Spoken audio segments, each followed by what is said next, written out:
Buenas noches, bienvenidos a esta sesión de médicos residentes. Soy la doctora Ana Castruita, ya me presentó el doctor Samuel Rivera. Agradezco infinitamente esta oportunidad de venir y estar aquí hoy con ustedes. Y a nombre de todos los profesores del Centro Médico del Noreste 25, les damos las gracias y pues vamos a entrar en materia. El cáncer cervicouterino pues representa un tema prioritario dentro de las enfermedades oncológicas en nuestro país. Aunque existen medidas preventivas para la detección temprana, el cáncer invasor sigue siendo un problema importante, constituyendo un verdadero reto, ¿verdad?, para su manejo. Todos participamos, oncólogos de las distintas disciplinas, quirúrgica, radiooncología y oncología médica, en el manejo de estos pacientes. Y bueno, para nosotros, para todos, lo más importante es ofrecer el mejor tratamiento posible a estos pacientes con la menor morbilidad. Esto es lo que motivó la selección de los temas que se van a abordar hoy. Quisiera presentar a nuestro primer representante, el doctor Alejandro Sánchez, con la primera ponencia, titulada Ganglio Centinela en cáncer cervicouterino en etapa temprana. Doctor Alejandro, por favor.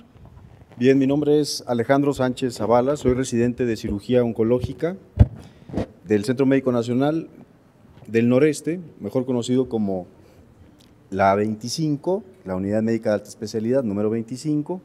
Antes de iniciar la charla, antes de entrar en materia, quisiera agradecer a nombre de todo el servicio oncológico de la UMAE 25, quisiéramos agradecer a la Sociedad Mexicana de Oncología el habernos invitado a participar en este tipo de sesiones de residentes.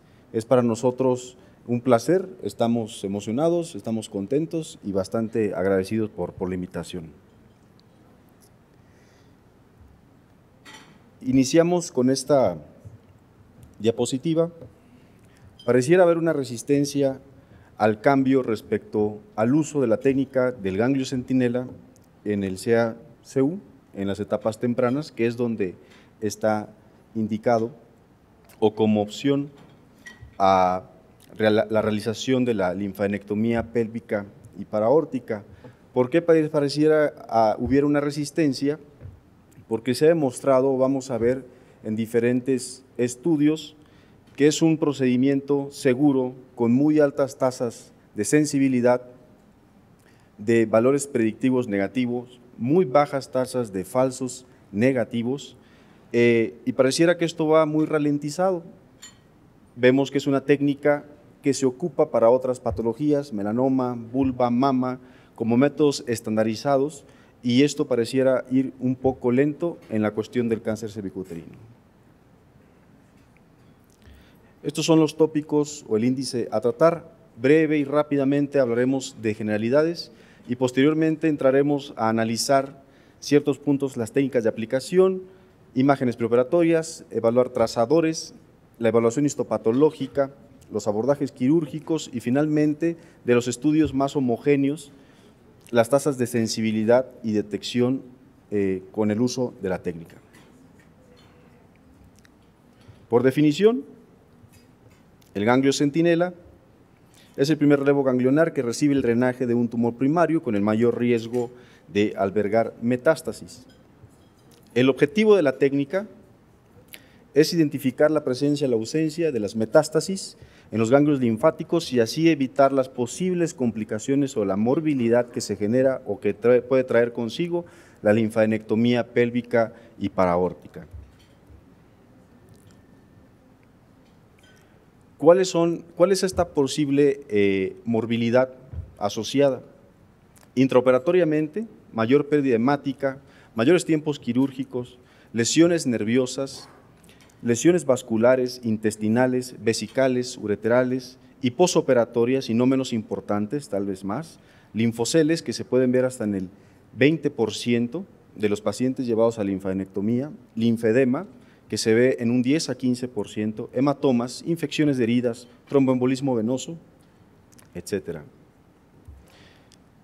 Rápidamente, los antecedentes históricos: en el 63, Thomas Bartholin descubre el sistema linfático. En el 77, Cabanas es el primero en identificar el ganglio centinela, esto en cáncer de pene.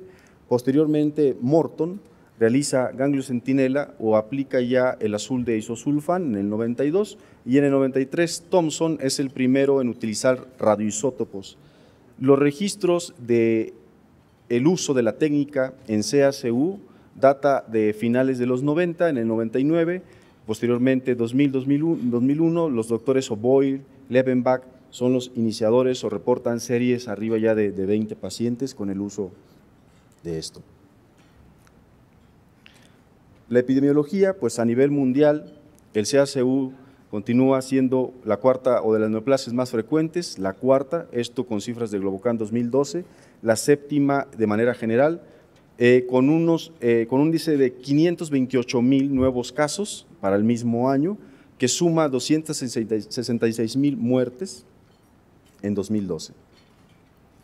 Como ya sabemos, hasta el 85% de esta patología se sigue desarrollando en países subdesarrollados o menos desarrollados, sobre todo el sureste de África.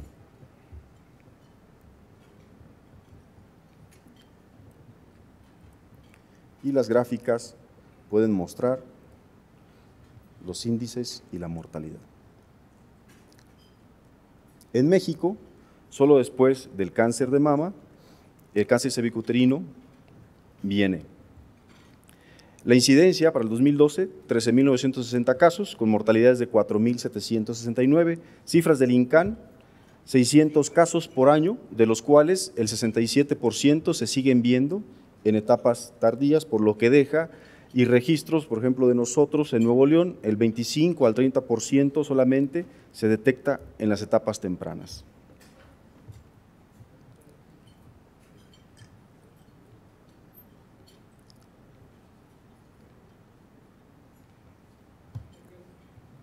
Las etapas de aplicación, vamos a ver que son las mismas, en las que está estandarizada el uso o la realización de la linfadenectomía pélvica y paraórtica. Vemos que para la FIGO, ¿a qué etapas corresponden? A las etapas 1, 1A1 con invasión linfovascular, 1A2, 1B1, pero también es aplicable en etapas clínicas 2A1.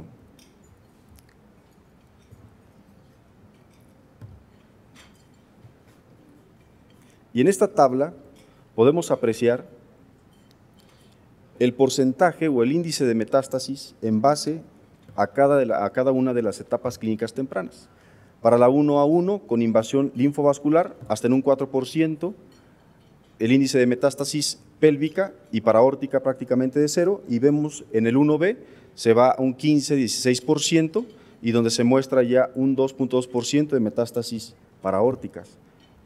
En base a estas tasas de detección está estandarizado el uso de la realización de la linfadenectomía pélvica y paraórtica. Pero que también podemos ver con estos datos que la mayoría de los pacientes, entonces un 75, 80, hasta un 95% de los pacientes puede ser innecesario el procedimiento y esta técnica evaluar el estado ganglionar y ahorrarse esa morbilidad. El objetivo, repetimos, de la técnica. La distribución anatómica del ganglio centinela en CACU es conocida y es predecible. Vemos que hasta arriba del 80%, hasta un 88%, los ganglios centinela se van a ubicar alrededor de los vasos ilíacos y la fosa obturatriz. En la ilíaca común, solo el 10,5% y en paraórticos, el 1,5 o al 2%, como lo veíamos en la gráfica pasada. De los factores pronósticos, el estado ganglionar es el más importante, factor individual y predictor más relevante en sobrevida global y sobrevida libre de enfermedad. La invasión al espacio linfovascular tiene un efecto directo también en la supervivencia. Esta se presenta en estas etapas del cáncer cervicuterino en el 30-50% de los casos. La profundidad de la invasión estromal tiene relación con los periodos libres de enfermedad. A mayor profundidad, menor es el periodo libre de enfermedad, y el tamaño del tumor también tiene relación con esto, por la capacidad del tumor de profundizar en el estroma. Ya viendo la cuestión técnica de aplicación, lo más común consiste en la inyección peritumoral de 2 a 4 puntos, lo más cercano a la interfase, cuando la lesión es visible. Se utilizan generalmente agujas espinales de 22 a 25 gauge. La mitad del volumen, que generalmente son 4 mililitros, se debe de infiltrar de manera superficial y la otra mitad de manera profunda, generalmente a una profundidad de 1 centímetro para llegar bien al estroma. Esto parece ser más relevante que la aplicación de 102 o 4 puntos, que sea aplicación superficial y que la otra mitad del trazador sea de manera profunda en el estroma.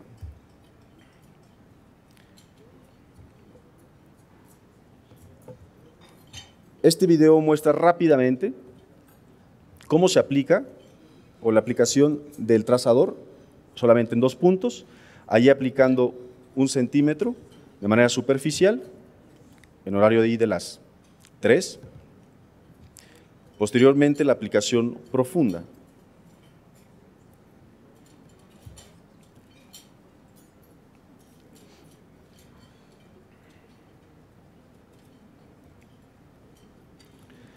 La ventaja de los radiotrazadores o radioisótopos es que nos ofrecen la posibilidad de tener imagen preoperatoria, de realizar linfocentellografía o realizar SPECT-CT. Generalmente se puede o se conocen mayormente 3 protocolos, esto en base al tiempo de aplicación del radiotrazador, los protocolos largos, cortos y últimamente, y ganando un poco más de popularidad, los protocolos ultracortos. Los largos, aquí la aplicación del trazador se hace 20-24 horas antes de la cirugía, a la 1 o 3 horas se realiza la linfocentellografía en los largos. En los cortos la aplicación es 2 a 4 horas antes de la cirugía y la linfocentellografía se hace 20-30 minutos después de la inyección, y los ultracortos obvian la imagen preoperatoria y la aplicación del radiotrazador se hace posteriormente a la anestesia. Realmente vemos, o en la revisión de la literatura, no parece haber un cambio o una baja en la tasa de identificación, en el índice de detección en cuanto a la aplicación en cuestión de tiempos. Y por la diseminación predecible, como ya lo comentábamos, y conocida del ganglio centinela en la pelvis, se está obviando el uso y se está dependiendo de la gamasonda. Por eso estos protocolos ultracortos están ganando más popularidad. Otra literatura también avala el uso y concluimos que depende de los recursos. Parece tener una mejor índice de detección cuando tienes el apoyo de la linfocentellografía, y otra bibliografía muestra que su uso no es estricto.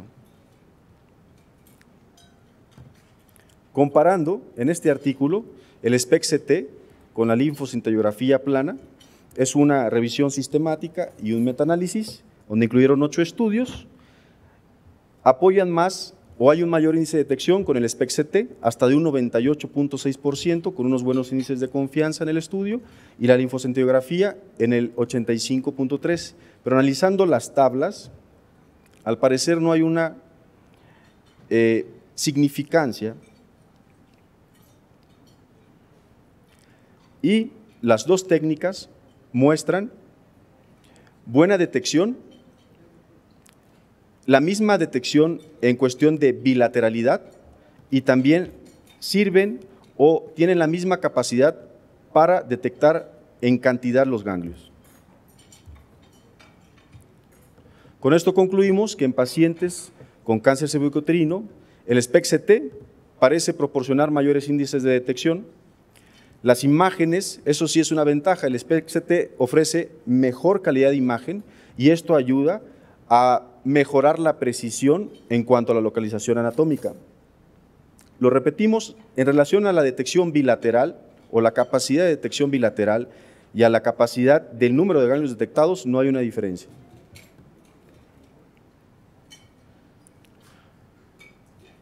Comparando trazadores, vemos que el uso del indocyanine o el verde indocianina, que realmente en medicina se aplica o se ve aplicación desde los 50, pero a partir del 2010 hay registros donde se aplica ya en la técnica, en el CACU. Este trazador tiene la ventaja o la característica de ser fluorescente. Para lo mismo se necesita de cámaras de detección de la fluorescencia y detecciones infrarrojas. Este estudio compara la combinación del tecnesio 99 con el colorante azul y el uso del verde indocianina. Es un estudio multicéntrico, europeo, 5 instituciones. Los pacientes, mujeres en las etapas en cuestión, donde todo el abordaje fue mínimamente invasivo o laparoscópico. Y vemos en este número de pacientes que las tasas de detección para el verde indocianina son del 100%, superiores a la combinación del tecnesio 99 junto con el colorante azul. Vemos también la capacidad de una mejor detección en cuanto a bilateralidad y en cuanto también no se modifica por el tamaño del tumor, teniendo como corte tumores menores de 2 centímetros o mayores de 2 centímetros, dando esta característica o superioridad al indocyanine green.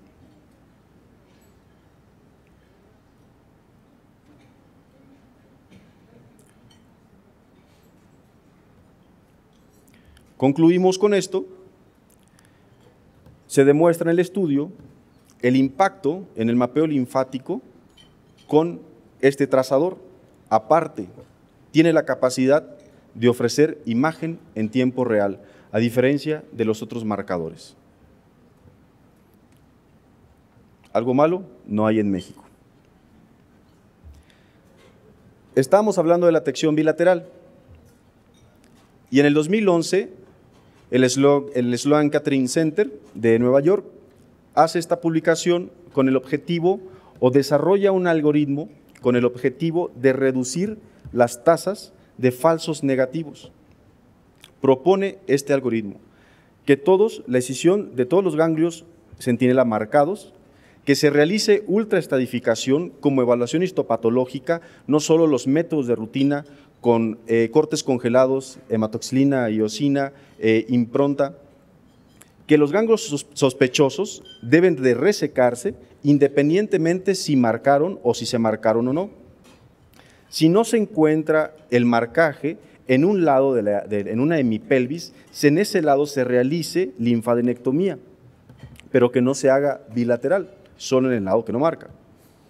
Además de realizar parametrectomía en bloque, esto en pacientes con ciertos factores de riesgo y dependiendo de la etapa clínica. En etapa clínica 1 a 2, los factores adversos, tumor mayores de 2 centímetros y con invasión linfovascular, y pacientes de 1B1 en adelante, también realizar la parametrectomía.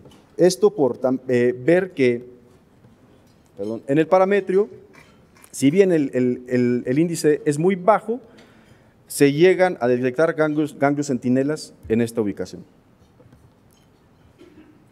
Hablábamos de la evaluación histopatológica.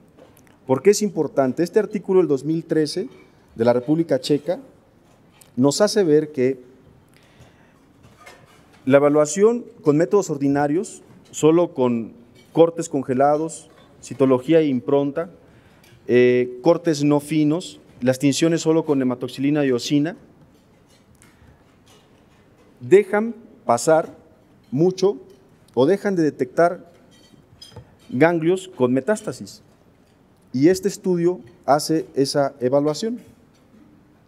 Vemos los pacientes incluidos y finalmente nos muestra que con los métodos ordinarios la tasa de detección de positividad de metástasis es de solo 56.2. Vemos en la cantidad de pacientes seleccionados, solo detectaron de 73, que lo corroboró, la ultraestadificación, solo 41 pudo detectar los métodos ordinarios. Esto es por la baja capacidad que tienen los propios métodos para detectar enfermedad de bajo volumen, llámese macrometástasis de bajo volumen, micrometástasis o células tumorales aisladas. Concluimos que el método ordinario no es fiable por ofrecer esta muy baja sensibilidad para analizar la positividad de estos ganglios. La ultraestadificación es necesaria entonces para disminuir los falsos negativos.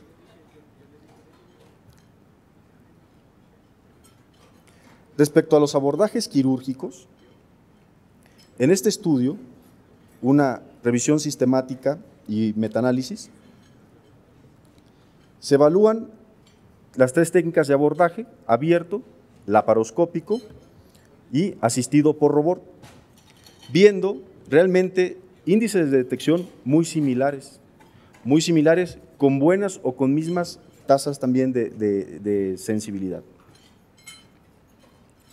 Lo cual concluimos que el abordaje quirúrgico no modifica las tasas de detección. Van a depender mucho de la experiencia del cirujano, del centro, de los recursos donde se haga la técnica, y lo que sí deja muy en claro que los abordajes mínimamente invasivos van a sinergizar el objetivo de la técnica, que es disminuir morbilidad. Esto es por los beneficios que ofrece, ya conocidos por todos, la mínima invasión. Finalmente, analizando y dejando al último los estudios más homogéneos, en este donde incluyen 188 pacientes, en 170 se pudo identificar el ganglio centinela, por lo menos uno, en 117 una detección bilateral, o sea un 62%, y en 35 pacientes había metástasis linfáticas, dando tasas de sensibilidad en la detección del 96.4 y un valor predictivo negativo del 99.3, bastante elevadas. Estas son las tablas donde muestran las características de los pacientes seleccionados. Vemos que coinciden en la localización del ganglio centinela. Ellos no ven una diferencia realmente en la cuestión de los trazadores, en el abordaje. Ven una disminución en la detección bilateral en pacientes con un índice de masa corporal superior al 30 y concluyen que la técnica tiene una alta sensibilidad y muy alto valor predictivo negativo en mujeres en etapas clínicas de esta patología, por lo cual es razonable usar misma técnica en lugar de la linfadenectomía completa. Y mayores tasas de detección con la ultraestadificación, lo que comentábamos hace un momento. Agregamos este artículo mexicano que se hizo, publicó el doctor Mahfouz, el doctor Félix Quijano en Siglo XXI, lo publican en el 2010. Ellos hacen un estudio que incluye 15 pacientes, la mayoría vemos son en etapa clínica 1B, hacen mapeo linfático, biopsia de ganglio centinela, histerectomía laparoscópica y finalmente, para corroborar la eficacia del mapeo linfático, se lleva a todas las pacientes a linfadenectomía pélvica bilateral. Logran usar combinadamente los trazadores en 13 de las pacientes y solo en 2 usan puro colorante. Dan una tasa, obtienen una tasa de identificación de 87% del ganglio centinela. Refieren que la técnica combinada o usando la combinación de los trazadores les dio un 100% de detección. En promedio 2.3 ganglios, iban de rangos de 1 a 5. También obtienen un 0% en falsos negativos. Refieren que ningún ganglio no centinela fue positivo para metástasis utilizaron o bien utilizaron no solamente el método de evaluación histopatológica ordinario, sino utilizaron también ultraestadificación.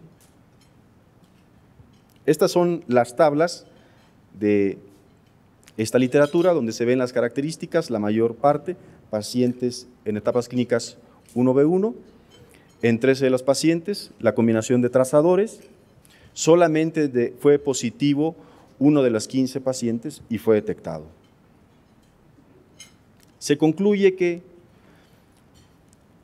o confirman la utilidad y la factibilidad del mapeo linfático en las etapas tempranas del cáncer cervicuterino, con tasas de detección muy similares a la literatura mundial, demuestran también, o lo más importante, que es una técnica reproducible, eficaz y segura en nuestro medio.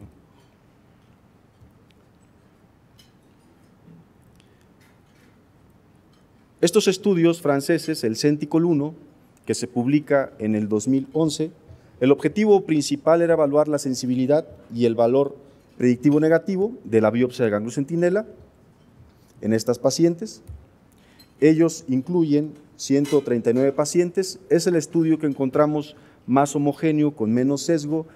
Ellos utilizan nada más o la técnica la realiza cirujanos, un solo cirujano por centro, con experiencia de 1 a 8 años, solo analizan 3 patólogos, los ganglios centinela, y obtienen una sensibilidad del 92% con valores predictivos negativos del 98.2. Detectaron 23 ganglios positivos para metástasis y falsos negativos tuvieron 2. Y esto lo entendemos por la cantidad de pacientes. Entonces el estudio confirma la viabilidad, la utilidad diagnóstica en la detección del ganglio centinela con el mapeo linfático. Los niveles de detección fueron bastante elevados, más del 95% por paciente, y con capacidad de detección bilateral en el 76% de los pacientes.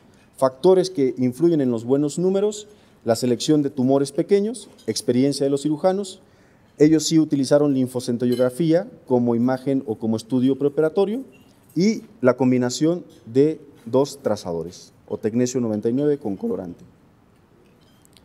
Y finalmente, en marzo de este año, se presenta en la reunión anual de la Sociedad de Ginecología Oncológica el resumen del CENTICOL 2, estudio que se realiza del 2012 al 2015, con el objetivo de comparar la morbilidad, calidad de vida a 3 años de seguimiento en mujeres sometidas a linfadenectomía y otras a solo biopsia de ganglio centinela. Y pudimos obtener, en la evaluación de estas 206 pacientes, ellos hacen la biopsia de ganglio centinela y si el ganglio da negativo, 105 pacientes solo se dejó así y en 111 se completa la linfadenectomía pélvica. Ven la morbilidad quirúrgica en el brazo A, solo 33 casos comparado con 52 en los pacientes con linfadenectomía. Ven que hay una menor calidad de vida en este mismo grupo, menor linfedema, pesadez y fatiga de piernas en el grupo de solo biopsia de ganglio centinela. Concluimos, la técnica por sí sola indujo o comprobó menor morbilidad quirúrgica, menos linfedema, mejor calidad de vida en la detección de los ganglios linfáticos metastásicos. Finalmente, lo que recomienda la NCCN, en base a la literatura estudiada, recomiendan que debemos ser selectivos, no es para todas las pacientes a pesar de las etapas clínicas. Hacen hincapié en que la detección es más alta en tumores menores de 2 centímetros. No, para los trazadores no tienen uno favorito, pero ya vimos que el Verdin-Docianin ofrece mejores tasas de detección. Y siempre utilizar la ultraestadificación. También, como llave del éxito de la técnica, sugieren apegarnos al algoritmo desarrollado en el 2011 por estos autores en el en el memorial. Y finalmente,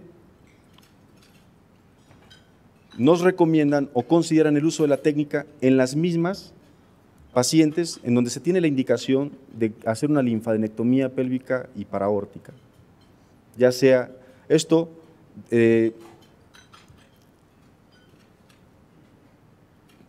después de dar tratamiento al primario, obviamente.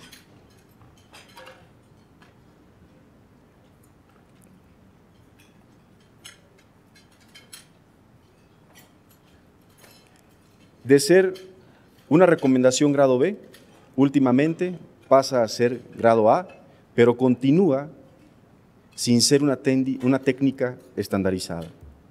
Como conclusiones generales, vemos que la literatura confirma la utilidad, la seguridad y la factibilidad del mapeo linfático en la biopsia del ganglio centinela en estas etapas tempranas del cáncer cervicuterino. Recomendable, sobre todo en este país, la combinación de los trazadores. Las imágenes preoperatorias, linfocentoiografía, SPECT-CT, si bien sirven sobre todo de guía y para localizar el ganglio centinela, su uso no es estricto y los abordajes mínimamente invasivos vemos que no modifican los índices de detección y sí agregan o disminuyen la morbilidad, objetivo principal de la técnica en esta patología. Y con esto concluimos.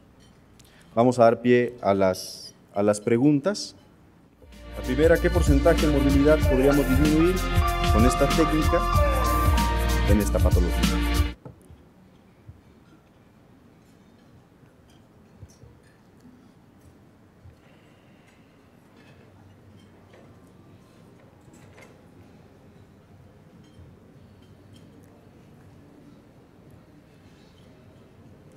Y esa es la respuesta correcta, desde un 75 al 85% de disminución en la morbilidad. Ok. Continuamos con la segunda pregunta. ¿Qué niveles de detección y sensibilidad proporciona dicha técnica?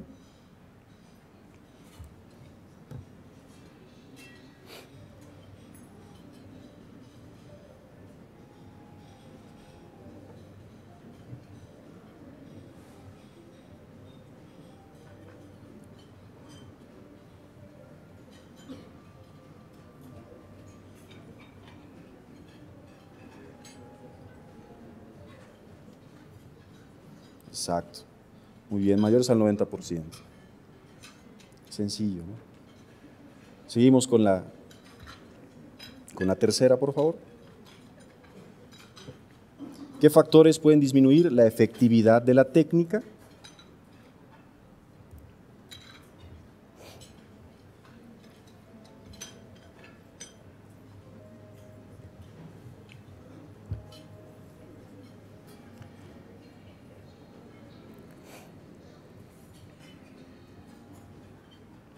La respuesta, la número 3, tumores mayores de 2 centímetros y el uso de un solo trazador. Continuamos. ¿En qué etapas clínicas del CACU se utiliza? ¿Cuáles son las etapas tempranas?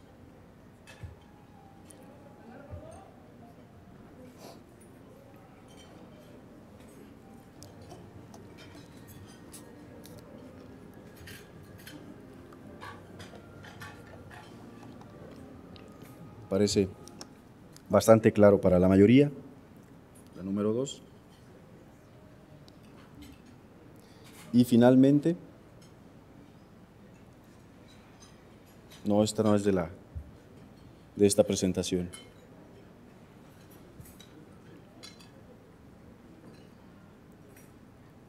Ahí está, sí. ¿Qué trazador ha demostrado ser más efectivo? Muy sencillo.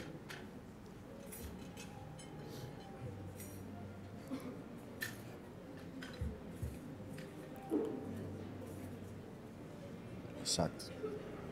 Bueno, muy bien, pues con esto concluimos nuestra participación. Espero haya sido de su agrado y de utilidad para todos ustedes y pues muchas gracias.